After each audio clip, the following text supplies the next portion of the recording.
Good morning. I am glad that you folks are able to join us in our foray into social media. In our foray into webinars talking about social media this morning. This is Mark Fischel, for those of you who don't know, although I'm hoping most of you do know that. I have Carrie Lazaroff with me from my office. She will be assisting me, and you'll hear her voice in reading some questions to me as time goes on. So a couple of things just first off, or the main thing is that even though this is a webinar, I want to make it as informal as possible. So please, questions or comments as we go are very much appreciated, and I think we can all benefit from that. So I will do my best to answer them as I go. I'm not going to save time at the end, although I will certainly continue to ask questions or answer questions as long as we have them. So having said that, we're going to go ahead and get started. And before I actually turn to the PowerPoint that you hopefully are able to see, I just want to relate a couple of statistics that I think are amazing that I just learned yesterday, actually, and looking at a short YouTube video about the social media and the internet. So a couple of statistics that I discovered in looking at this YouTube video, just to give you an idea how the proliferation of social media, I think we all know that, but it's beyond what I certainly had understood it to be. If social media websites were ranked along with world population based by countries, the largest would be China, the second India, and the third Facebook. So Facebook is the third largest country, at least as you look at it by users, in the world.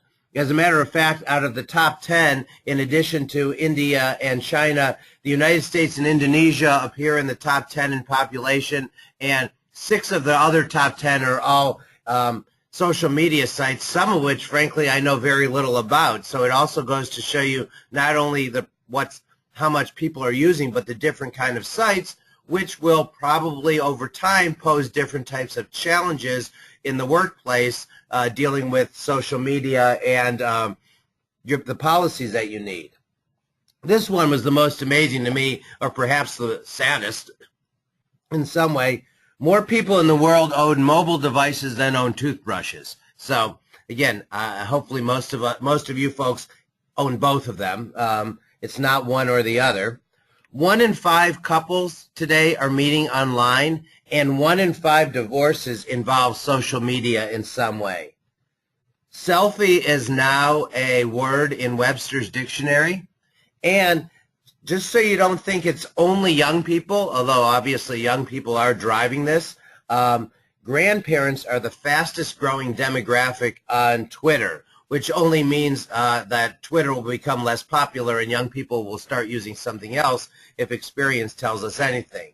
But all of those statistics, while in addition to being interesting, to me also say or tell us how important it is to make sure that we are doing what we can in order to address social media in the workplace, because technology is likely going to always outpace the policies, just like technology always outpaces laws, ordinances. So it's important to do our best to stay caught up so that it's not a huge leap and jump to the next level like it is to getting up to speed to get things started. I do have a few more statistics to bore you with. First of all, and I'm not sure about it. I don't buy this one. I guess it goes back to 2013, so it's almost 2 years old now. But 29% of Americans use Facebook during work hours every day. I hope it's only 29%. I wouldn't be surprised if that number is bigger. And then, of course, you can see some of the other sites that are being used during work hours. That might be on the employer's computer or smartphone or tablet or on their own, because obviously that's much easier to do now than it used to be. The top 4 social media sites at work are, as you can see, Twitter, Facebook, LinkedIn, and then coming in a distant fourth, the company intranet. So people are going outside rather than staying inside. And again, I'm not sure that's completely surprising. Speaking of LinkedIn, I saw where also on the same YouTube blurb that I saw has it says that 2 people every second are signing up for LinkedIn these days, and LinkedIn has reduced its minimum age to 13. I'm still not 100% sure, unless you're looking for a job, how useful LinkedIn is, but that might just be me trying to still figure it out. What I want to do then is sort of turn to, and just so you know, the outline that I'm referring to will be available online afterwards, so you can feel free to download that. In addition, there will be an audio of this webinar that will also be available afterwards for anybody who wants to listen to it again and again and again. So one of the things that is most prominent in terms of using social media is through using it at the hiring process. And since we're talking about employment matters, that's how employment relationships get started. So I figured that would be the best place to actually begin our discussion. So with regard to the employment process, again, according to statistics, 37% of U.S. Employers who screen potential employees are using social networking sites such as Facebook, LinkedIn, and Twitter. And there certainly are benefits to doing this, but there are also risks from both a legal and a practical standpoint. First of all, as you folks I'm sure know, when an individual is applying for a job with your organization, there are certain things you cannot ask them. You cannot ask their race. You cannot ask questions that tend to reveal whether or not they have a disability or even how old they are, which is why folks on applications ask how many years you spent in high school and did you graduate, not when did you graduate, at least early on in the process. Obviously, you're entitled to ask more information as the process goes further and candidates make it to further steps.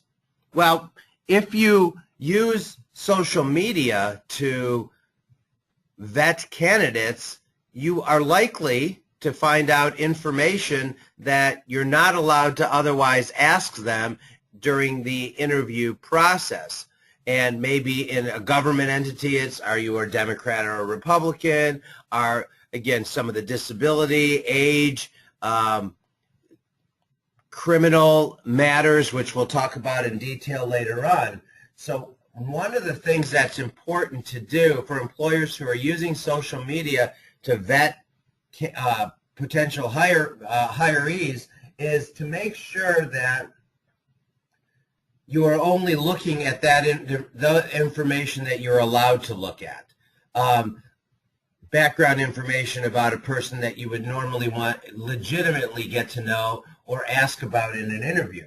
Now, of course, it's really difficult to say, okay, I'm ignoring this stuff here that seems more juicy and I won't click on that, but obviously you don't know until you read it what it is you're going to find out about that person.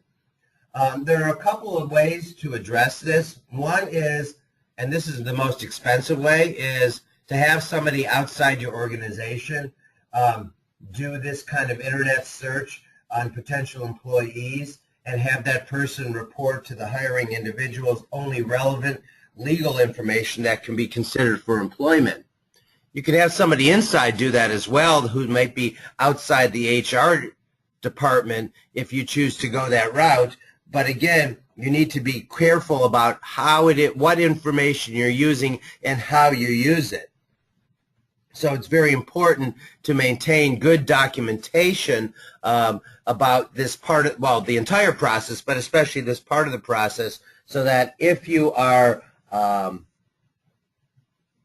get information, or if you are challenged about not hiring somebody, you can at least cite back to the legitimate criteria and not the inappropriate or unlawful criteria. And along those lines, make sure that you are using specific criteria to determine what you're looking for in a candidate, or as specific as you can be. Obviously, this is more of an art than it is a science. One thing I want to mention here that's kind of on topic but a little off topic is, and some of you may have heard about this and some of you may have not, is a bill pending in the Ohio House right now. It's House Bill 56.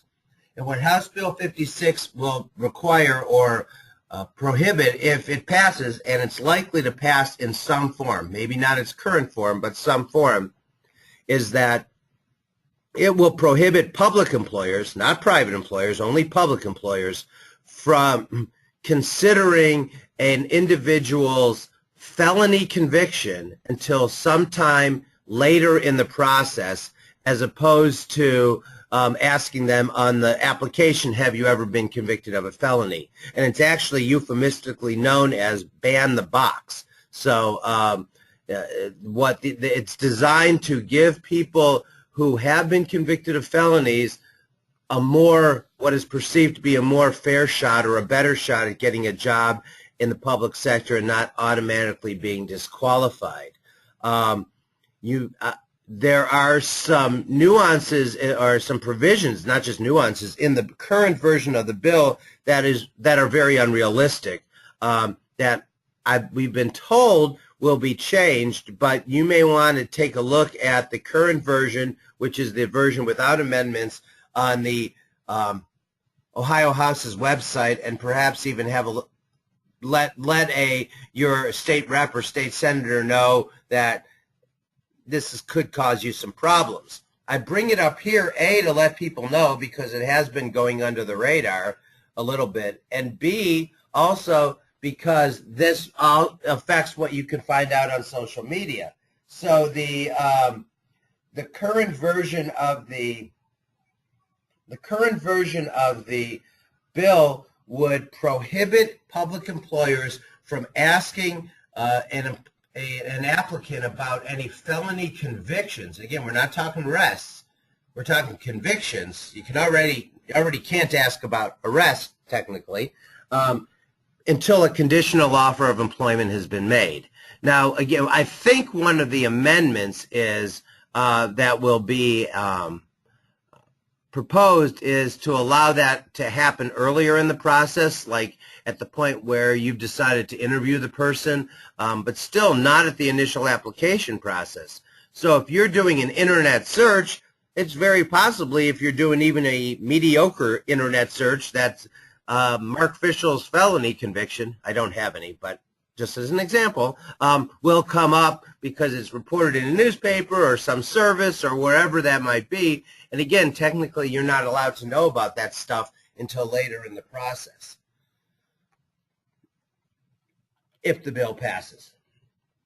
The couple other warnings, I guess, and some of this is pretty obvious, but just as a reminder about what to look out for if you're using social media to vet during the hiring process.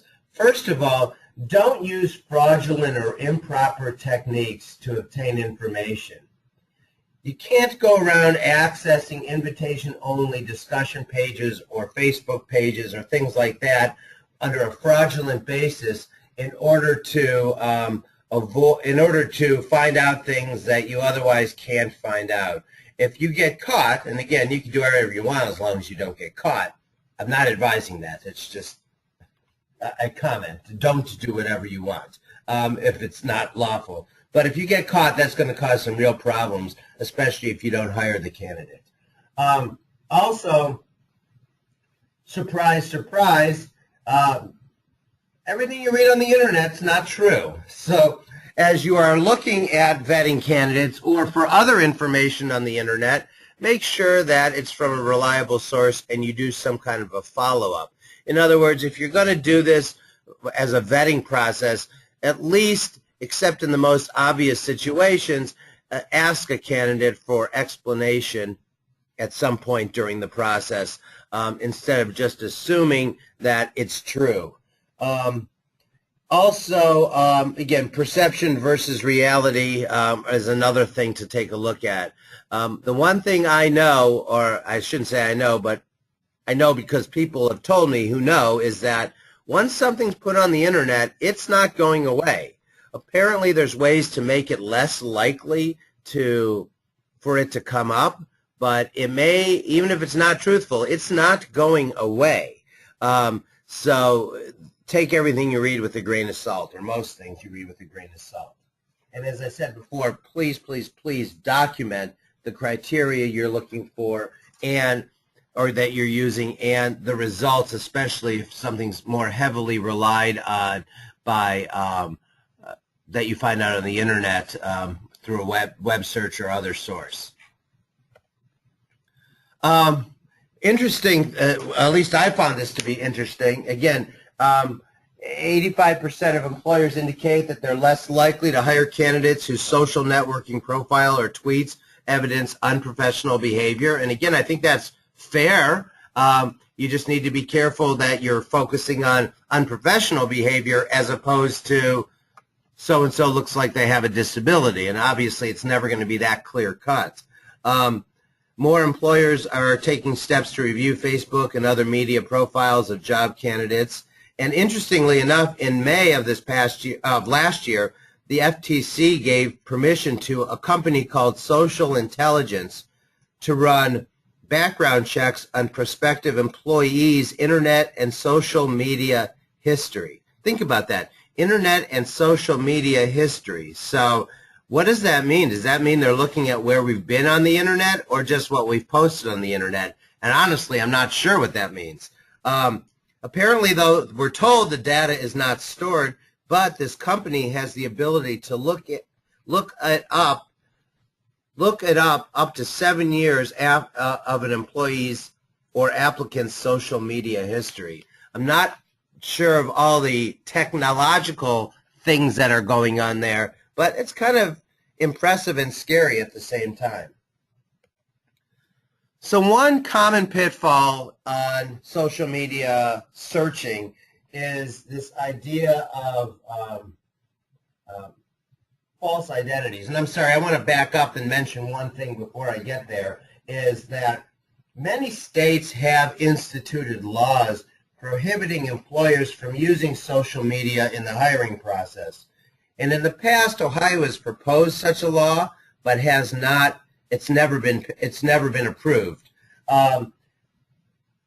Some employers in states where it's not unlawful may go to the point of requiring an employee or an applicant to either bring up their Facebook page in front of the interviewer during an interview, or actually require the applicant to give the prospective employer access to the employee's the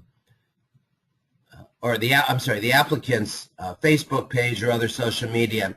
I'm not completely comfortable with going that far unless it's later in the process where you're doing a background investigation because of a position that requires a background investigation, like a police officer or something along those lines. So that's something I think you need to be very careful about.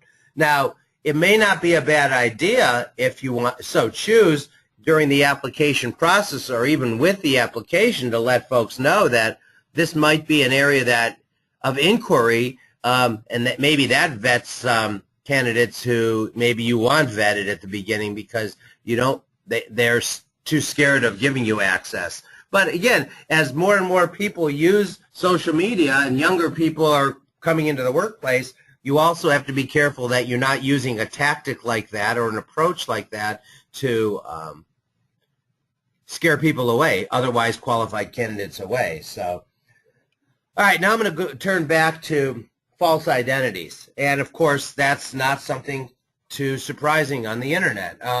I actually periodically on my Facebook page get friend requests from what appear to be 20-some-year-old, very good-looking women who I've never heard of, and I'm guessing that they're all fake. And I politely decline, or just press the button and decline, instead of doing something stupid. And you know, I guess that's what a lot of this comes down to, is not being stupid. But if that were a mandatory requirement, then I probably wouldn't have as many clients to work with, because employees would always do the right thing. Speaking of not being stupid, the pictures that you have hopefully can see on your screen is from an actual case. It actually ended up getting settled before the lawsuit went too far. But what happened here was the DEA, the Drug Enforcement Administration, arrested the woman that you see in these pictures for a minor drug offense, but then in the process confiscated her phone and used pictures from her phone to set up a fake Facebook page in an effort to lure others in the cocaine drug ring. And I don't know whether that worked or not, but the DEA ended up paying this young lady $134,000 to settle a lawsuit because of them appropriating these pictures and using it in a false way. I think we can all understand a lot of bad things that could come out of that. So be careful about false identities on the internet. And of course, you know, as I mentioned before, you also have to be careful about the protected classes: race, sex, gender, pregnancy, religion, disability, age, national origin, military status, those kinds of things, to make sure that it's clear that even if you find out that information about an applicant or an employee down the road, that you're not taking action based on those protected statuses. There's a case out of the federal court in Kentucky where an individual was rejected for employment as a scientist in a scientific position. I'm not sure if it was a professor position or not, with the University of Kentucky. What happened was this person applied. Another employee actually circulated an email detailing the applicant's religious views that were visible on his personal website. So legitimate. I mean, it's out there for anyone to see, but then the hiring committee was provided this information, and the hiring committee, at least ultimately, the court decided that it was unclear whether or not the hiring committee considered his religious views when they decided not to hire him, and allowed the case to go to trial, to proceed to trial. And you know, that's normally the motion for summary judgment step is where most employers really like to see their cases get resolved. And if it gets past that, then you know you're headed for a jury or more likely a settlement. So another way that folks use social media in the employment realm is invest as an investigative tool. And of course, this area creates some landmines as well. Employers need to be wary of using information learned from someone's social networking page to terminate them or discipline them if a charge of discrimination, either inside or outside, has recently been filed. I mean, that's just good practice in general. But employers, of course, in those situations are going to have to show that the protected activity did not cause the investigation and did not result in a more heavy disciplinary action. And again, documenting your rationale is extremely important in these kind of situations. One of the things, well, it looks like we have a question. I'm going to try to figure out how to get this here. Nope. I'm sorry, I'm told that it's not a question. See, I can't read the fine print. One of the areas, or a couple of the areas that the social media has been very successful in investigations, at least according to some of the cases, it deals with FMLA abuse. And both of these cases are wonderful examples of a lot of things, not the least of which is why you should be careful of what you're posting on the internet. And because in both of these cases, these women, Ms. Jessesian, if I'm pronouncing that way, and Ms. Lineberry, are having their pictures that were posted on the internet and in their lawsuits that they filed in their cases, where used by people like me to show how not to do it. And I know I wouldn't want to be the one who's up there. So in Ms. Jessesian's case, she was a full-time customer service representative in an HR department, Advantage Health Physician Network, and she began complaining of back pain. So at some point, that back pain was apparently legitimately considered FMLA, because she had missed work, mostly intermittently. So she was given FMLA leave by her employer, and her employer in the email approving her FMLA leave made it clear to her that she still had to abide by the company's regular attendance policy and inform her supervisor of any planned absences. Again, this is intermittent leave at this point. It is very important for you to take heed of that approach.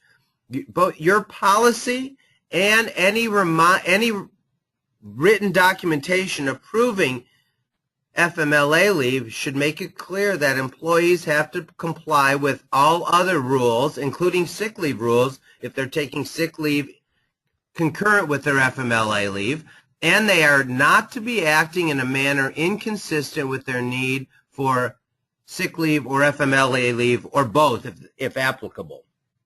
That's just a good tool to use to make it a little less difficult to discipline somebody who is engaging in inappropriate conduct when they're on sick leave or FMLA leave. So in this case, Ms. Jessesian returned to work on September 8th, but on September 9th submitted a doctor's paperwork saying that, again, she didn't require extended leave, but it's going to be intermittent, and there'd be approximately 4 flare-ups per month. And again, this is another, aside from social media, this is another thing to learn from FMLA, in FMLA cases, or pay attention to. If an employee is using FMLA on an intermittent basis that appears to be more excessive or otherwise inconsistent with the healthcare certification provider form, that is often going to be a legitimate reason to make the employee get recertification, because it's a change in circumstances. Now, what happened in Ms. Jessesian's case is that she missed more than 3 or 4 days of work, and perhaps, although it's not clear from the case, her employer was getting onto her, and then she said that she submitted a doctor's note saying that she would be completely incapacitated because of her back problem from October 5th through October 26th, but called in that weekend before October 5th and complained about how bad her back was. Then she proceeded to go and attend a local Polish Heritage Festival called Pulaski Days. Now, I'm very proud to say I finally know what Pulaski Days refers to. And I recently did a presentation on this presentation in Savannah, Georgia, at a national conference, and there was actually a statue to General Pulaski, who was a Polish general who fought with the Americans in the U.S. in the Revolutionary War, and was the highest-ranking foreigner to be killed fighting for the Americans. For whatever that's worth, I'm glad I know it now. And so here she is drinking beer and hanging out and having a good old time this weekend, while she's calling in saying she's in severe pain. Ultimately, she was terminated after an investigation using a lot of these Facebook posts and pages. That's what led to them to question her. And again, long story short, she filed an FMLA lawsuit and lost, because not only was there no evidence that the employer retaliated against her for using FMLA leave, but these pictures and what led to it showed that there was an abuse of FMLA leave. And keep in mind, employees on FMLA leave are not entitled to be treated better than somebody who's not on FMLA leave. The Lineberry case is a little more funny just based on the facts, but Ms. Lineberry was off for an extended period because she was unable to meet lifting and mobility requirements of her job in a medical center. Now, she was off doing stuff that she probably shouldn't have been doing, and nobody said anything until she started posting pictures of her trip to Mexico while she was off on FMLA leave. She had pictures of her riding in a motorboat, lying on her side, holding up 2 bottles of beer in one hand, holding her grandchildren each in one arm, and basically doing things that didn't sound like she was capable of doing based on what her doctor's restrictions were in the FMLA form. Then, even better, while on leave, she sent her supervisor an email complaining that her coworkers had not sent her a get well card. And her supervisor said, well, since they saw a bunch of pictures of you vacationing in Mexico, they assumed you were okay and were just waiting for you to come back to work. Excuse me. An investigation is ensued, and Ms. Lineberry ended up resigning, filed an FMLA lawsuit. But again, both of these are situations where employees posted pictures that somebody had legitimate access to. In other words, there was no reasonable expectation of privacy. And so, for example, and this is the way it comes up in a lot of cases, a coworker will be friends with an employee and come to their supervisor and say, I saw these pictures about Jane doing X, Y, and Z. I thought she was off on sick leave, and you should immediately ask for a copy of those pictures. Even if you're not friends with Jane, and the fact that your employee came to you and told you about this opens up the door for you to be able to inquire, and the way to start inquiring is to get a copy of those pictures, if at all possible. Again, I know it's not as conducive to questions in this kind of format, but this is where I do get a lot of questions when I'm doing this live. So if folks have questions about this, please feel free. Don't hesitate. I am going to now talk a little bit about the Federal Stored Communications Act. For those of you who are participating, I think virtually everybody, if not everyone, is in the public sector. In the public sector, you have, in addition to the Stored Communications Act, First Amendment and Fourth Amendment constitutional issues that we'll talk about in a few minutes. The Stored Communications Act, however, applies to everybody.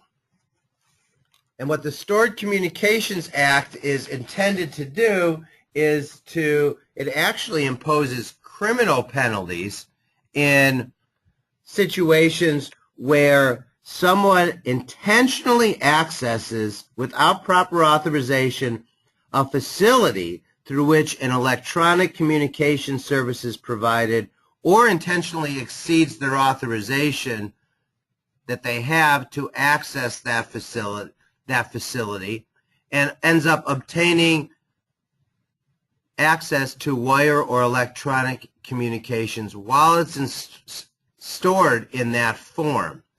So breaking this down, basically what this means, oftentimes what this means, or the practical implication, is that it's not, I shouldn't say it's not often, because there are cases that I'll talk about here in a minute that deal with this, but oftentimes the way this comes up is that somebody is going into a server that's off-site and accessing it and looking at stuff. So that would be the facility through which an electronic communication service is provided. But it can, in addition to that, fall within the scope of just going into somebody's computer when you shouldn't be going into somebody's computer. Now, all employers should make it clear that there is no reasonable expectation of privacy among employees when they're using your computer your smartphone, your tablet, or any other electronic communication that is owned by the employer. If you permit employees, and again, a lot of this is Stored Communication Act stuff, and some of this is also constitutional stuff. But if you permit employees to use their own electronic equipment, such as their own smartphone, let's say to access emails or send emails through your server, then I still think you need to be telling employees, even in those situations, there is no reasonable expectation of privacy. And of course, in the public sector, the other challenge is making sure that you are able to comply with public records requirements in those situations when you're letting employees use their own equipment to do work-related stuff, let alone social media stuff that's personal. With regard to the Stored Communications Act, there's a couple of cases that I guess I just want to mention because they illustrate, and there isn't a lot of case law on this, but they illustrate what some of the do's and don'ts, or where some of the lines are drawn with regard to the limits on the Stored Communications Act. So this Elling v. Monmouth Ocean Hospital Service Corp case is a district court case out of New Jersey from 2013, and it dealt with a situation where a person who is employed in the private sector sued for an alleged violation of the Stored Communications Act when she was fired as a result of posts that she made on Facebook. The plaintiff was a registered nurse and paramedic for a nonprofit hospital corporation that also provided emergency medical services. She had a Facebook page and approximately 300 Facebook friends, including coworkers. Unbeknownst to her, one of her coworkers was taking screenshots of her postings and sending them on to management, which is perfectly legitimate. In June of 2009, there was a shooting at the the Holocaust Museum in Washington, D.C. A white supremacist, somebody who was acting out on their inappropriate political views, opened fire and killed a guard and shot others. He was ultimately shot and killed. The posts, he was ultimately shot but not killed. And this employee post, again, keep in mind she's a paramedic, said that she blames the DC paramedics, that she wanted to say, A, what were you thinking? And two, this was your opportunity to really make a difference, WTF. In other words, of course, why did you save the guy? Obviously, it's her job to save a person, not to make those judgment calls. The employer received copies of these screenshots, as I mentioned, and ended up terminating her, and she sued for an alleged violation of the Stored Communications Act. I think not surprisingly, the court found that the employer did not violate the Stored Communications Act.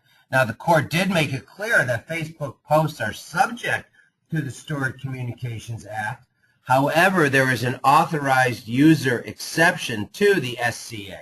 And in this case, the authorized user exception worked and applied in the sense that the authorized user, the person she had friended, did what people are allowed to do on the internet, and that is copy those pages and provide a copy to management. So there was no violation in that case.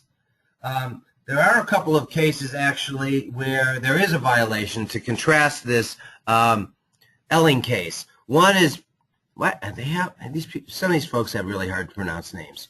You can read it there. Pietrillo, I guess, versus Hillstone Rest Home Group and a restaurant group. And this started through a MySpace account. where employees, that was set up so employees could vent about the workplace without anyone spying on them. So these employees set it up and they complained about their employer and the supervisors and management. This group was set to private, meaning that only invited individuals, people who are invited to join, are permitted to join and view the online conversations and statements. A manager of the restaurant was provided access by a friend and fellow employee who had been invited to join the group, and other managers were provided access as well. As a result, some of the plaintiffs in this case were terminated based on comments that were made.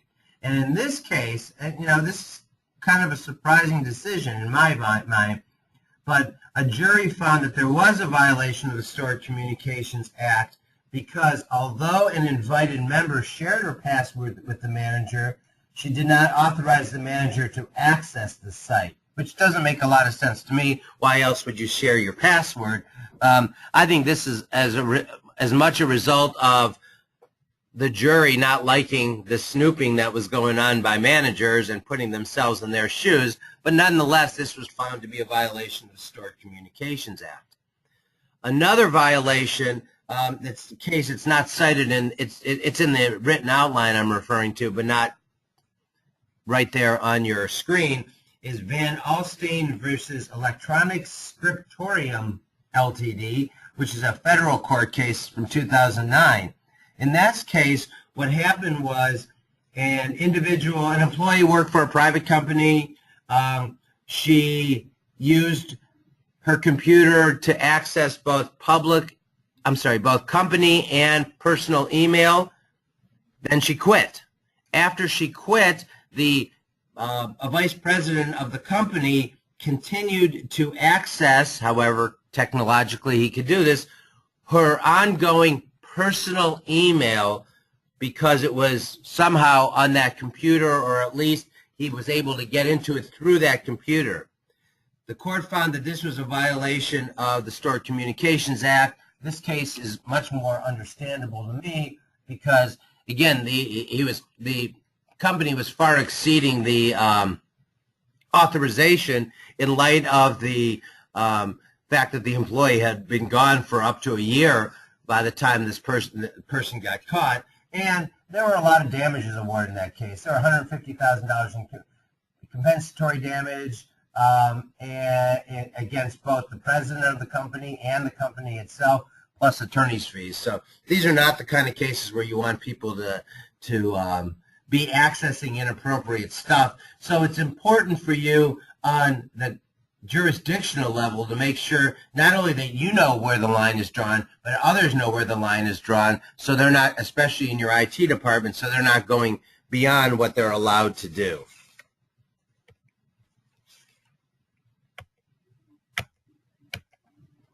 All right. I'm having technological difficulties. There we go. Oh, there is the Van Alstyne case. Sorry, I apologize. It is on the next slide. As I mentioned earlier, several states have passed legislation that impose criminal penalties if an employer tries to require employees to give them their social media passwords. Interestingly enough, however, one state going in the opposite direction is Illinois. As of January 1st, 2015, Illinois has a law in the books that allows school officials the right to demand a student's social media password if the official believes that it contains evidence that the student violated the school's social media policy. We'll see. There's going to be some challenges to that without a doubt. All right, so let's talk a little bit about regulating employees' social media use while at work. I realize there is a whole wide range of approaches that an employer can take in this kind of on this topic, all the way from you don't access any social media to you don't access any social media on our equipment to go ahead and access social media as long as it's not inappropriate and limited in time, like personal phone calls might be limited in time.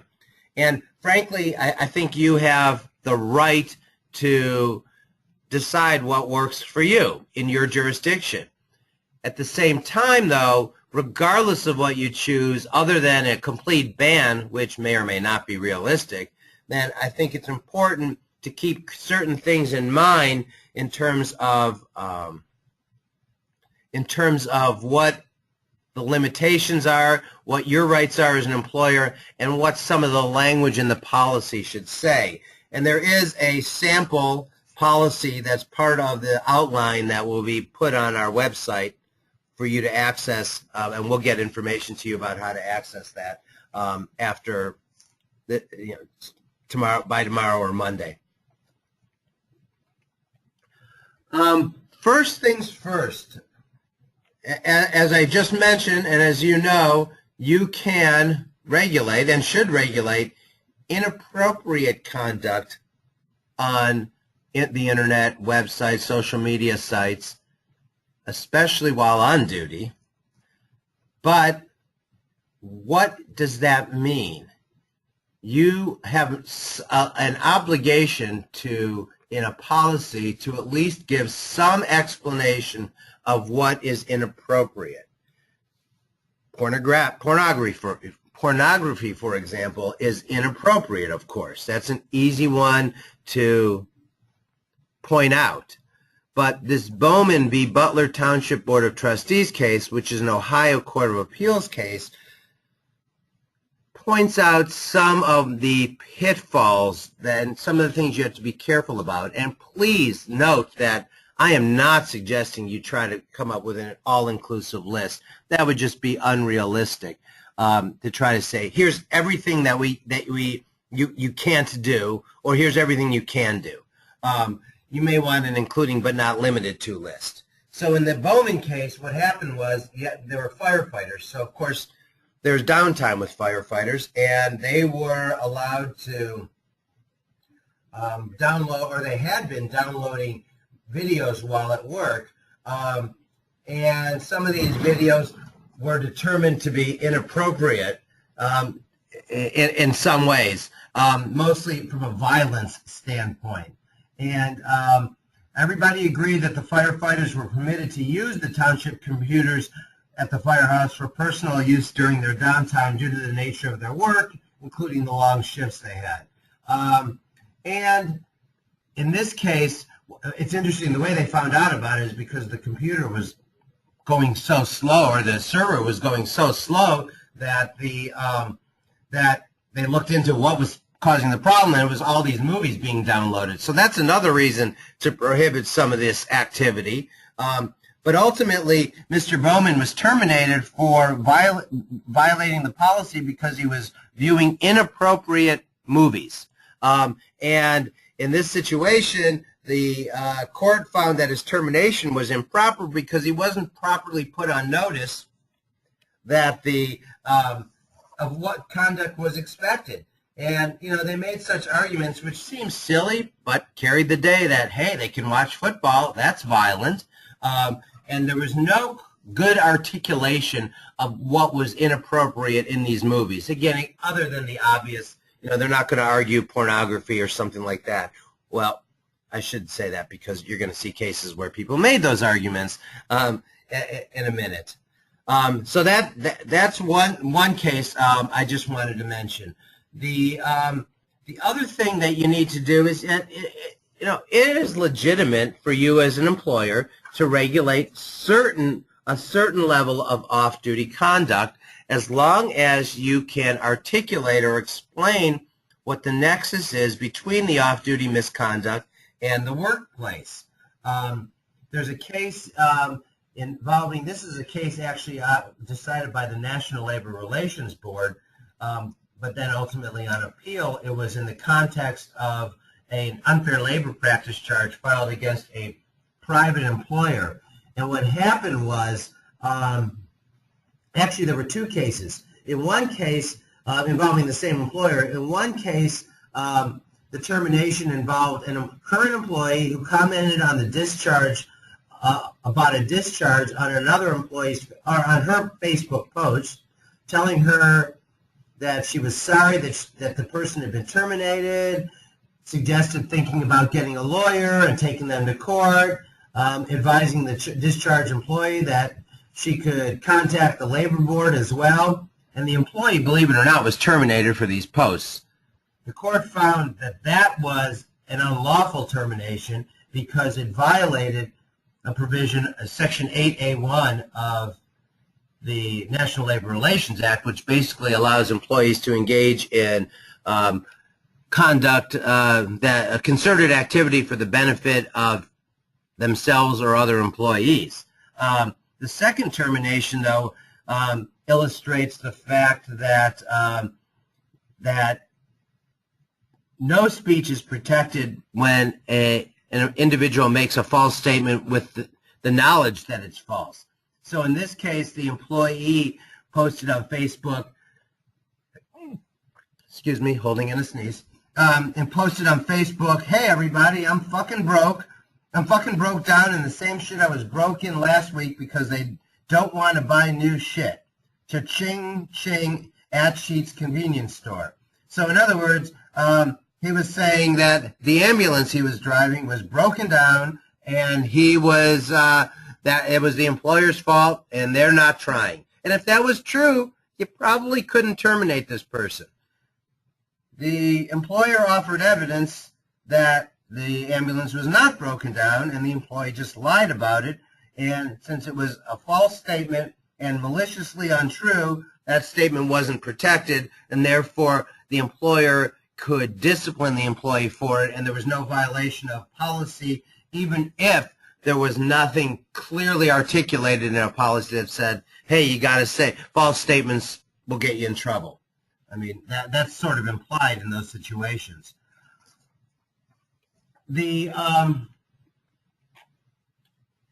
In terms of the nexus between off-duty and on-duty conduct, there's a case involving the NLRB where an employee actually clicked a like button, and again, all off-duty, and the National Labor Relations Board found, and the employee ended up getting terminated on this basis for liking this post that was kind of inappropriate. And long story short is that in this situation, the employer said not only was there no, the NLRB said not only was there no nexus between their work, but at the same time that pressing a like button can give you some protections against discipline, especially in the public sector, because that's an exercise of an individual's free speech. There's another case, it's Gelpi v. AutoZoners, LLC there on your screen, where what happened in this situation is really, I believe, sends a message to employers.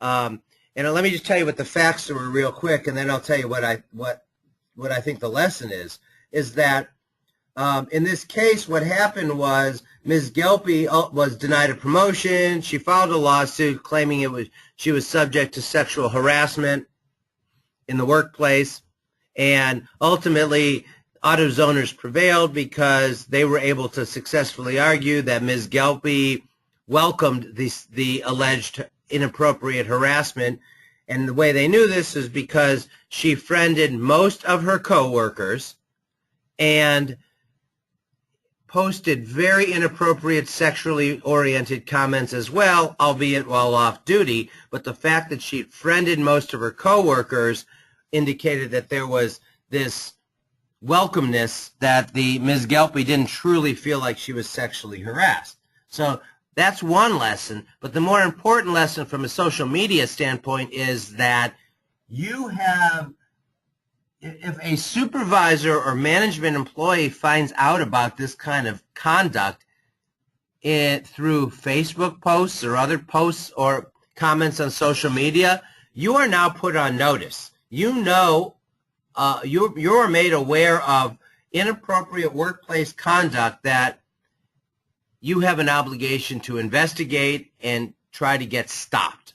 just like it would be if somebody came to you in the workplace and said, I got to tell you what's going on, and it's really bad, and all this sexual banter's happening. So I know that there are employers out there, and this might be a wise approach, not mandatory, but a wise approach, that the supervisors cannot be friends with subordinates on Facebook or other social media.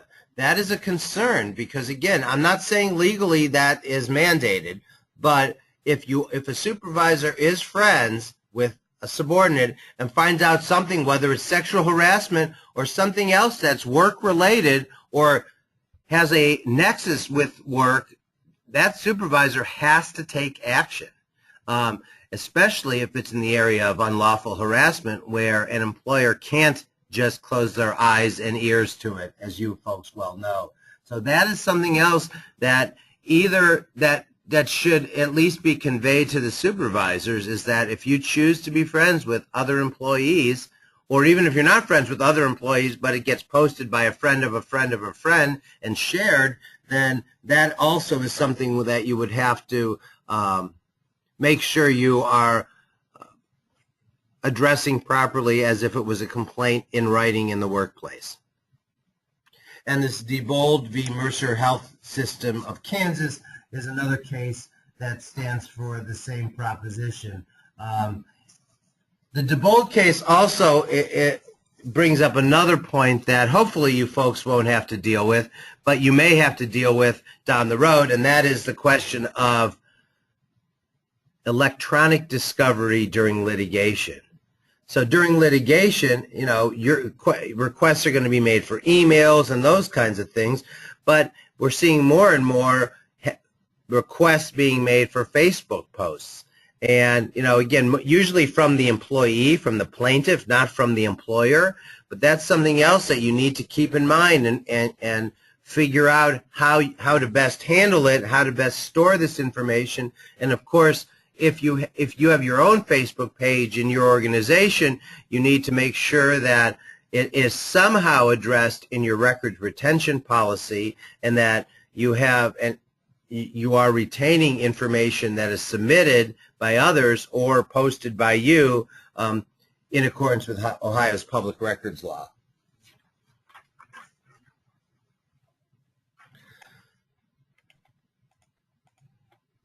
Now, the question then comes up, especially public employers, about what a public employer can regulate, because you have First Amendment issues as well.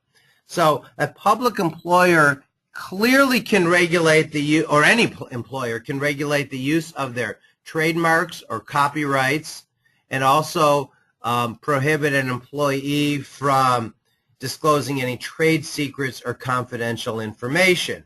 So in your policy, you should consider having these restrictions or these limitations enumerated in your policy, and go on to say that, or make it clear that employees on their own Facebook page cannot do anything that makes it look like they're posting something officially on behalf of your agency or department or organization. You clearly also have that limitation as well, or are able to impose that limitation. So you can't prevent somebody from saying, I'm a Franklin County Deputy Sheriff as their profession, or even posting pictures of them in their uniform, but you can prevent them from posting anything that makes it look like it's being sent out there on behalf of the Franklin County Sheriff's Office, in my example. These legal theories are still developing, but Twitter usernames, passwords, and followers may be considered trade secrets. Now, in a lot of ways, that's going to be more of an issue in the private sector than the public sector, but it also raises concerns or questions that you will have to grapple with as currently and as technology evolves. If you have an official Twitter account or an official Facebook page, who has access to it? Who can post information on it? Who knows the passwords? And what happens to all that stuff when an employee who's responsible for those things actually leaves employment? And again, it's more likely to be an issue in the private sector than the public sector, but not exclusively. There's a case of Phone Dog v. Kravitz, where Mr. Kravitz worked for a company, Phone Dog, and did a lot of work to develop his employer's Twitter account. And he left. He quit the company, legitimate reasons, and took all that information with him. And as you can see from this screenshot, there were 22,189 followers. I have 50 followers, and I was happy to get there. So that's pretty impressive, I think. But the point of this case is that Mr. Kravitz refused to provide this information to the company, and he was the only one who had access to it. And he ended up getting sued. The company sought 6 figures in damages, and the case ended up getting settled. But before it was settled, the court denied Mr. Kravitz's motion to dismiss his former employer's misappropriation of trade secret and conversion claims. In other words, the court said it was at least a factual question as to whether these names and Twitter accounts are trade secrets. So again, you don't want to be the one who has to be involved in the lawsuit. You should be thinking about these questions now.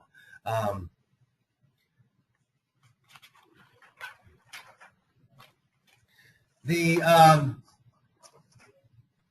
other thing that you probably want to be careful about and make sure your employees know, especially your management level employees, is to be careful about their own behavior on social media.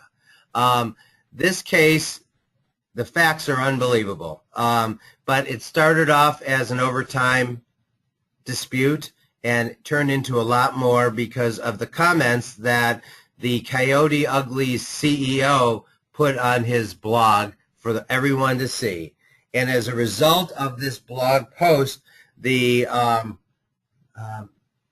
lawsuit turned from just an FLSA case to a retaliation case, and that it ended up, the motion for summary judgment on behalf of the employer was denied, and the court let it go to trial. Again, I'm not sure if it's settled, which it may very well have, but managers and supervisors should also be aware and be trained that they got to be careful of what they say as well. We had a case several years ago involving an employee who claimed that she had a sensitivity to Japanese cherry blossom perfume. 2 of her coworkers, they weren't supervisors, but 2 of her coworkers posted online on a Facebook account that she ended up getting a hold of that, why don't we go ahead and bathe in cherry blossom perfume and go hang out in so-and-so's office tomorrow and see what happens. They ended up being made defendants in a lawsuit that should get dismissed, but not by the employer, but the lawsuit was filed by the now former employee. And even if you win something like that, you don't want to be a party to something like that either. So folks need to be prepared, need to understand what you do say can be used against you later on.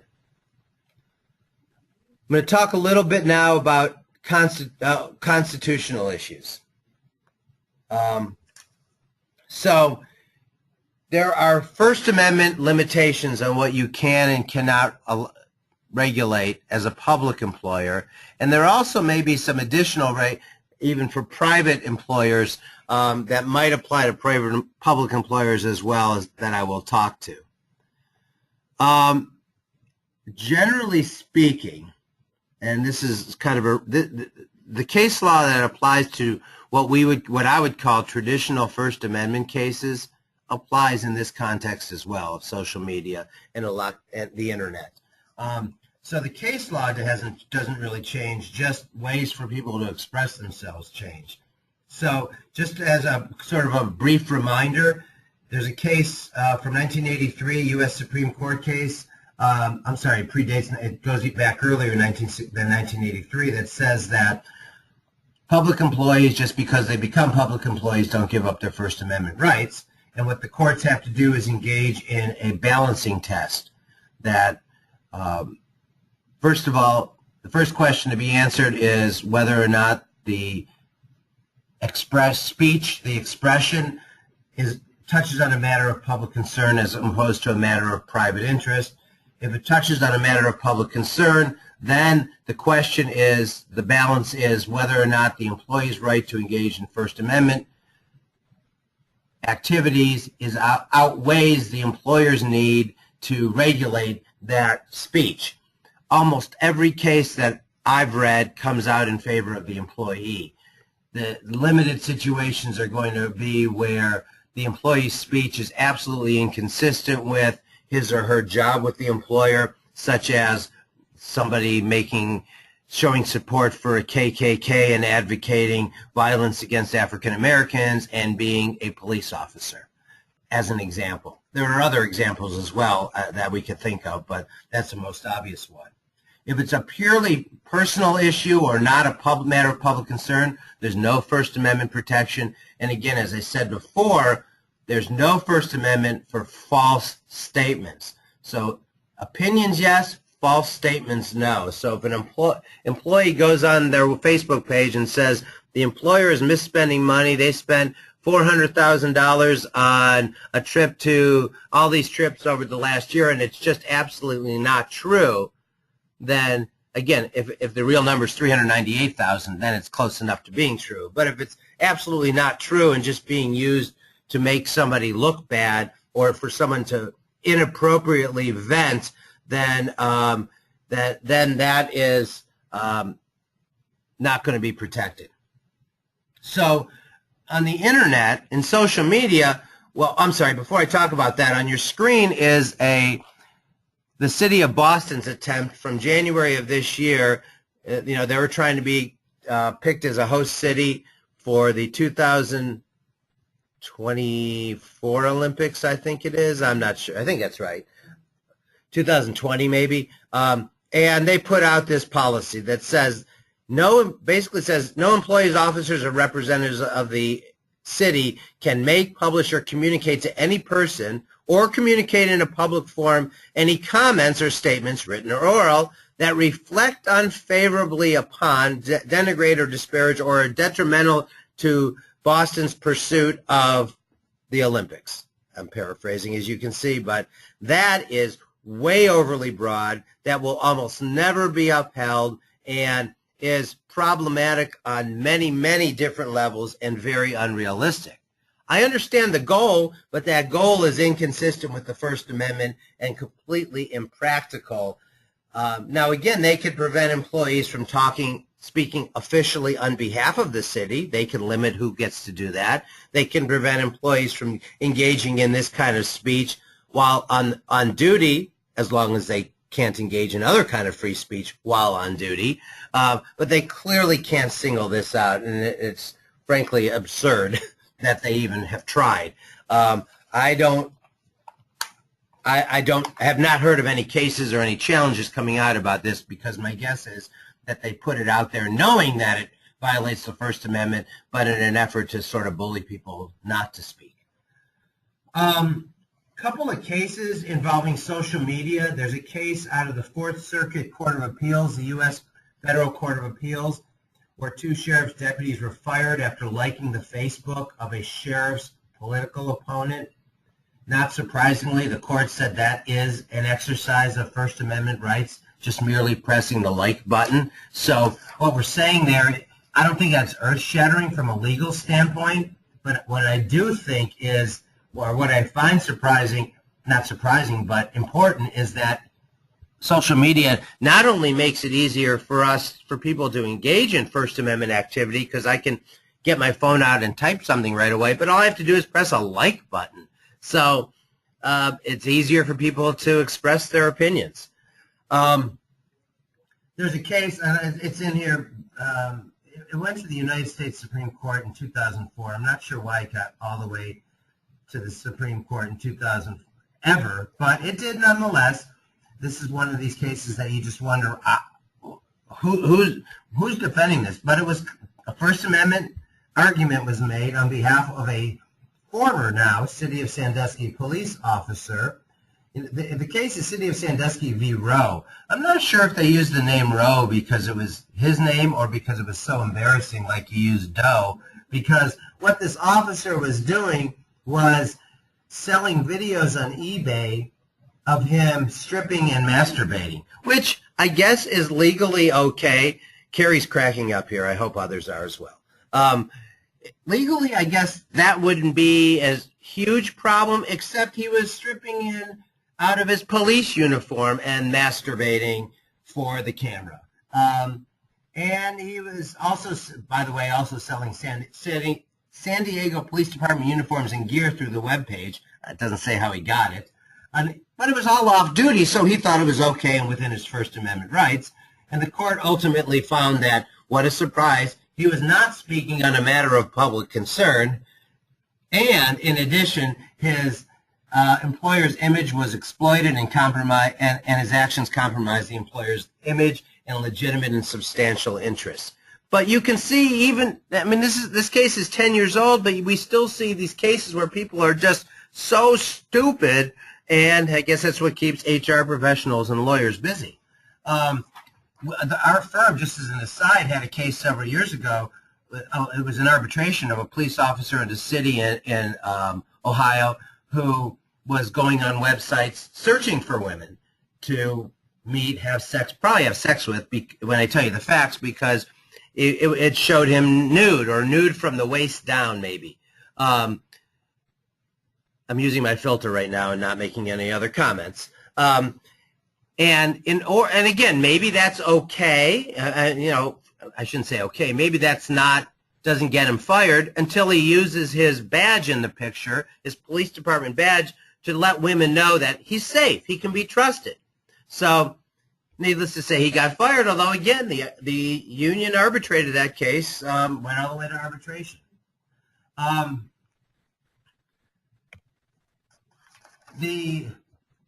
Actually, there's a couple other cases before we get to the search and seizure that I just put up there that I just wanted to mention. There's a kind of a troubling case on, it's, to me at least, it's Rank, R-A-N-C-K v. Fernandez, and it was a federal court decision. There was a case a couple of years ago that you folks may remember called Garcetti v. Sabalas, where, and I'm going to give you the very quick version. In that case, the plaintiff was an assistant district attorney, prepared a memo within the context of his employment, criticizing a search warrant, ultimately filed a lawsuit claiming he'd been denied a promotion based on his free speech as exhibited by what he put in that memo. And the court said he doesn't have free speech rights in that case because he was performing that, he wrote that memo in the context of his official duties. This Rank v. Fernandez case seems to back away from that a little bit, although again, I don't want to let people conclude that that's the be-all and end-all, because that the Garcetti case still is good law. And what happened in this Rank case is, again, it involves an attorney, a prosecutor, who was suspended for posting documents questioning how his department handled an investigation. And ultimately, what happened was he made a public records request for these documents that he had prepared in the context of his work and gave it to his supervisors. He felt they weren't doing anything about it, made a public records request for his own work product. It was given to him, which seems a little bizarre because there's attorney-client privilege there. Putting that aside, the court held that he had a First Amendment protection there because of the way he posted the information. It was done through a public records request and then posted instead of directly. That makes no sense to me in light of Garcetti, and maybe on appeal that'll get changed. Now, ultimately, the court dismissed his case because they found other legitimate reasons why the city had the right to, or the county had the right to, not promote him, as he was alleging. Fourth Amendment. There, again, public employers have this issue about Fourth Amendment and searches and seizures conducted by government, which are all subject to the Fourth Amendment, of course, whether they're criminal in nature or not. So the analysis requires you to ask the question, does the employee have a reasonable expectation of privacy? And does the government have a legitimate need for the information? And did they access the information in a reasonable way? Since 1987, in the case of O'Connor v. Ortega, it's been well settled that searches and seizures by government employers in disciplinary cases are subject to Fourth Amendment restrictions. Again, just like in the First Amendment area, that limitation or that standard applies equally to internet, computer, smartphone, those kind of electronic-based searches.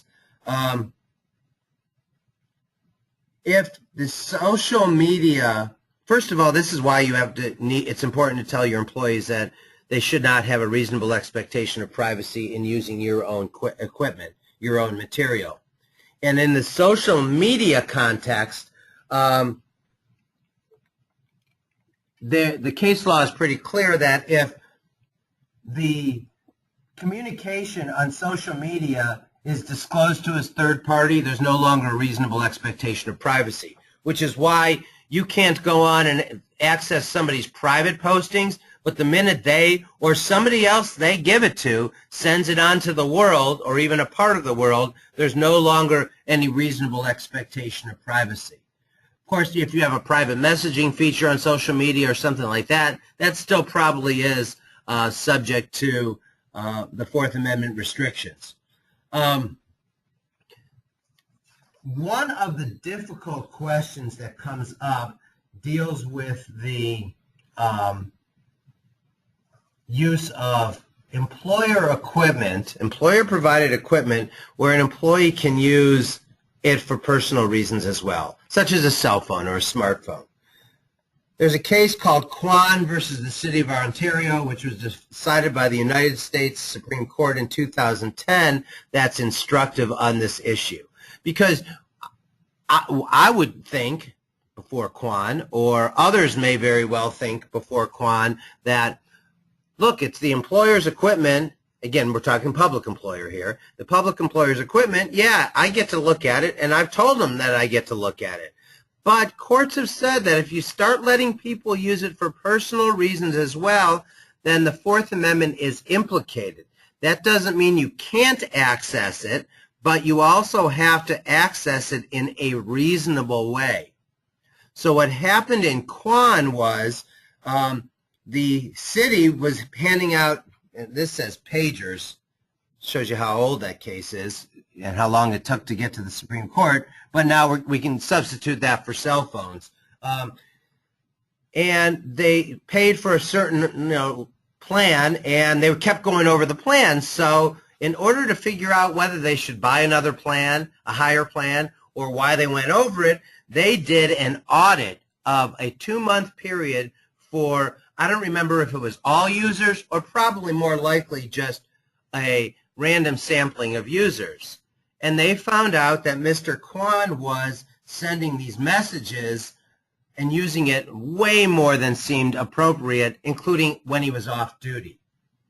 And he was sending personal messages. And that's where the Fourth Amendment makes it a little more tricky. They also found out that they were able to find out what the messages said, and some of them were of an inappropriate sexual nature, and they ended up firing him. He filed a lawsuit claiming a violation of his Fourth Amendment rights, and what happened in this case is the court concluded that that Mr. Kwan's rights were not violated because of the way the city went about it. The city had a legitimate reason to look because of the usage overall, did not single him out until they had a reason to single him out, and then we're only looking at a 2-month period, and then again only took the investigation where it led them. They didn't get into a whole bunch of other stuff that was unnecessary or appeared to be sort of a fishing expedition. So this case is instructive in terms of that analysis when you have a Fourth Amendment issue and you need to search somebody's personal emails or personal usage of company equipment.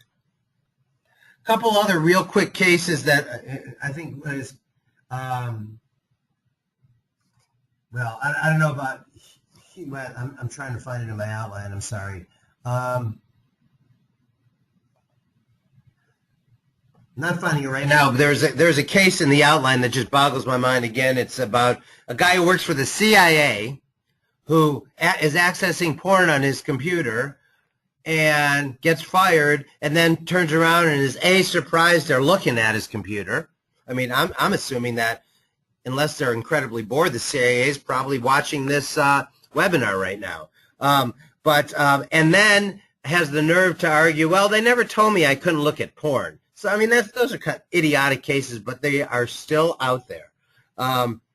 There's the case, here's a case where, again, this is pretty, it's the Department of Homeland Security case that's cited right there on your, on your slide right there. And again, if there's some privacy settings, they may have some expectation of privacy, but it depends on the circumstances. The case where you have the picture here involves a high school student who posted this picture of her on Facebook with a cutout of Snoop Dogg or Snoop Lion or whatever his name is today. And then I had a teacher post it, which is kind of creepy, don't get me wrong, but she sued, or her parents sued on her behalf, and the court determined that, again, she posted it. She didn't have any privacy settings, so there wasn't much that she could do about it. Certainly nothing legally that she could do about it. Social networking, according to this survey, is the #1 online activity in the United States. Although I got to believe that the 0.31 number at the end of all other has to have a big portion of that has to be pornography, because if they don't have their own category, they got to be in a bunch of these, because unfortunately that's what we keep seeing on cases, at least. We had a case many years ago, some of you may have heard me talk about, where a director of a county children's services agency was surfing massive amounts of porn while at work on a computer that he knows was being monitored by the State Department of Job and Family Services, because that's how their network is set up. And his excuse was, well, if I did it at home, my wife would find out. He got fired. But again, challenged his termination. It just boggles the mind. I think my recollection was he had a close relative who was a lawyer, so he didn't have to pay much, I guess. Talking about a couple other quick comments, and then I'm going to finish up. I mean, here's some benefits or some thoughts about social media policies, about putting employees on notice, at least having a lessened, if not obliterated, expectation of privacy in their social media pages, talking about duty, off-duty and on-duty conduct, and trying to differentiate in most cases between on-duty and off-duty between employer-owned computers, phones, tablets versus personally owned. Again, keeping in mind that as long as you do it across the board, you can regulate on-duty use of those personal devices. It may be difficult, but it's certainly lawful. Last thing I want to mention here or talk about is how the National Labor Relations Board has been addressing social media policies. Now, for public employers, the NLRB doesn't have any jurisdiction, although their view of this is not too dissimilar of how courts might look at it on a First Amendment basis, although it has a different twist, and it's not clear if the State Employment Relations Board will adopt at some point this approach. But generally speaking, especially in the private sector, but for that Boston policy we looked at a few minutes ago, employers like to have policies that say you can't disparage the employer on social media.